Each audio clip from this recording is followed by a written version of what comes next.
daripada berita harian yang baru dikemukakan pada tahun 2022. Artikel ini bertajuk Kelaparan Tersembunyi, iaitu mengenai tumbesaran kanak-kanak yang terbantut. Tumbesaran yang terbantut ini merujuk kepada kadar pertambahan berat badan yang lebih perlahan pada zaman kanak-kanak daripada biasa mengikut usia dan jantina kanak-kanak tersebut. Tumbesaran yang terbantut turut boleh menjejaskan perkembangan yang lain, contohnya kemahiran fizikal seperti berjalan dan berdiri serta kemahiran mental dan sosial. Seterusnya, menurut pakar, masalah tumbesaran sukar dikesan pada peringkat awal, terutamanya jika hanya dilihat melalui mata kasar. Penting untuk kita sentiasa mengukur ketinggian anak-anak setiap 6 bulan sehingga setahun dan belajar menggunakan carta tumbesaran, iaitu growth chart. Masalah tumbesaran terbantut ini telah melibatkan kanak-kanak di serata dunia. Ia telah melibatkan 1/3 kanak-kanak yang berumur kurang dari 12 tahun. Tumbesaran terbantut juga telah melibatkan 21.8% kanak-kanak yang berumur kurang dari 5 tahun. Tinjauan Kebangsaan Kesihatan dan Morbiditi, iaitu NHMS, juga melaporkan bahawa kanak-kanak kurang berat badan ialah 13.7%, susut berat badan sebanyak 11.2% dan lebih berat badan iaitu 6.4%. Hakikatnya ramai yang tidak mengetahui bahawa 1 daripada 5 kanak-kanak di Malaysia telah menghidap masalah tumbesaran terbantut. Namun, kanak-kanak tidak boleh dilabelkan sebagai terbantut berdasarkan kepada ukuran ketinggiannya yang lebih rendah daripada rakan seusianya. Punca utama berlakunya adalah kerana faktor pemakanan mereka. Hal ini demikian kerana kanak-kanak kurang pengambilan makanan dari segi zat besi, vitamin C, vitamin D dalam jadual pemakanan mereka. Baiklah, mari saya terangkan serba sedikit tentang apakah itu zat besi, kalsium, vitamin C dan vitamin D.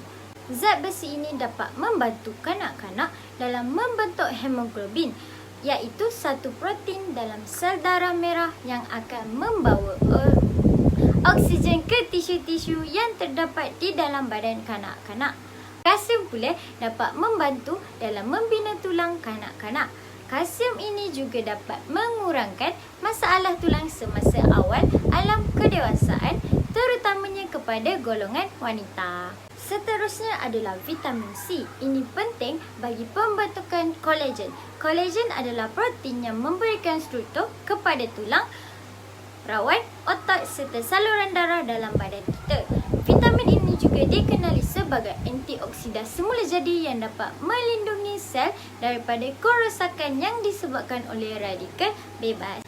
Kebaikan vitamin D pula, ia dapat membantu dalam pertumbuhan tulang yang baik. Ia juga dapat menyerap kalsium yang diambil untuk keperluan badan, terutamanya kepada kanak-kanak.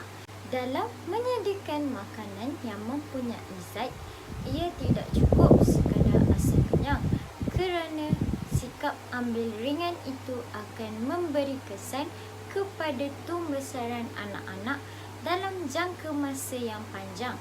Persatuan Pemakanan Malaysia berhasrat untuk meningkatkan kesedaran tentang pemakanan sihat untuk menggalakkan dan menambah baik amalan pemakanan serta kesihatan keluarga Malaysia dengan memberikan pencerahan lanjut mengenai ancaman itu yang berkaitan dengan kelaparan tersembunyi, iaitu seperti yang dinyatakan pada tajuk artikel. Punca yang seterusnya adalah disebabkan keturunan. Genetik juga memainkan peranan yang penting bagi kanak-kanak yang mengalami masalah tumbesaran terbantut. Keturunan mendatangkan impak yang besar kepada perkembangan kanak-kanak dari segi kecenderungan, tinggi, warna mata dan rambut. Selain itu, ialah disebabkan oleh sosioekonomi. Kanak-kanak yang berbeza taraf sosioekonominya akan mengalami kadar tumbesaran yang berlainan. Bagi keluarga yang lebih baik taraf sosioekonominya, kadar tumbesaran anaknya akan menjadi lebih baik berbanding dengan yang kurang bernasib baik.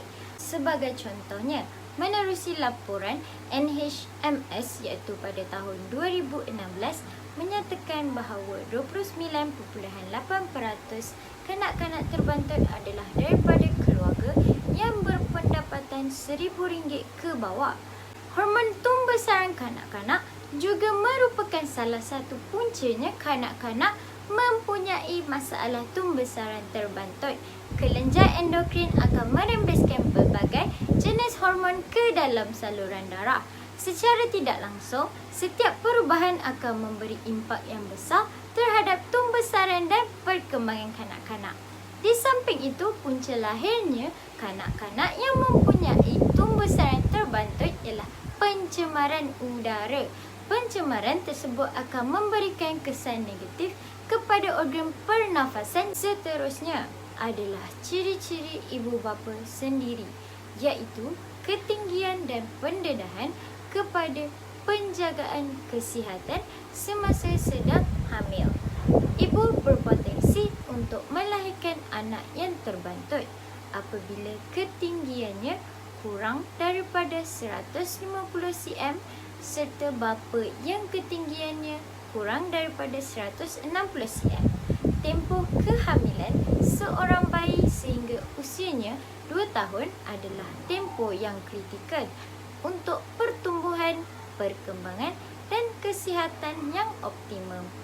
Pertumbuhan dan perkembangan ini tidak mudah untuk dipulihkan selepas kanak-kanak telah berusia 2 tahun. Langkah-langkah untuk mengatasi masalah tumbesaran terbantu ini adalah ibu bapa berperanan penting dalam mengatur pemakanan anak-anak dengan diet yang seimbang, iaitu mengikut piramid pemakanan Malaysia supaya mereka mendapat nutrien yang mencukupi untuk tubuh badan mereka. Banyak rumah yang tiada peralatan lengkap untuk memasak, jadi diri sendiri perlu lebih kreatif untuk mendidik tentang bagaimana ini memberi kepentingan untuk bayi dan dirinya sendiri. Ibu bapa juga perlu memastikan anak-anak mengambil susu yang mencukupi. Panduan Diet Malaysia telah mengesyorkan pengambilan susu adalah sebanyak 3 sajian untuk setiap hari. Seterusnya, jika kanak-kanak menghadapi masalah tumbesaran kerana kekurangan hormon tumbesaran, maka cara rawatannya adalah dengan mengambil suntikan hormon pembesaran. Suntikan akan masuk ke dalam tisu lemak di bawah permukaan kulit kanak-kanak. Rawatan ini akan dilakukan selama beberapa tahun sehinggalah kanak-kanak itu dapat mencapai potensi ketinggian yang maksimum. Oleh itu, pihak ibu bapa mestilah lebih mengambil berat dan peka tentang pertumbuhan anak masing-masing bagi mengelakkan berlakunya tumbesaran terbantut. Perkara ini akan berterusan. Ia bukan berhenti setakat kanak-kanak itu sahaja ataupun pada zaman kanak-kanak itu, tapi ia akan berterusan kepada generasi seterusnya dan itu yang kita ingin elakkan daripada berlaku. Hutan masalah ini, Nur Sofia tidak boleh bertutur dan hanya boleh menyebut perkataan yang ringkas selain perlu mengensot untuk bergerak. Ketika berusia setahun 7 bulan, Sekian daripada saya. Assalamualaikum.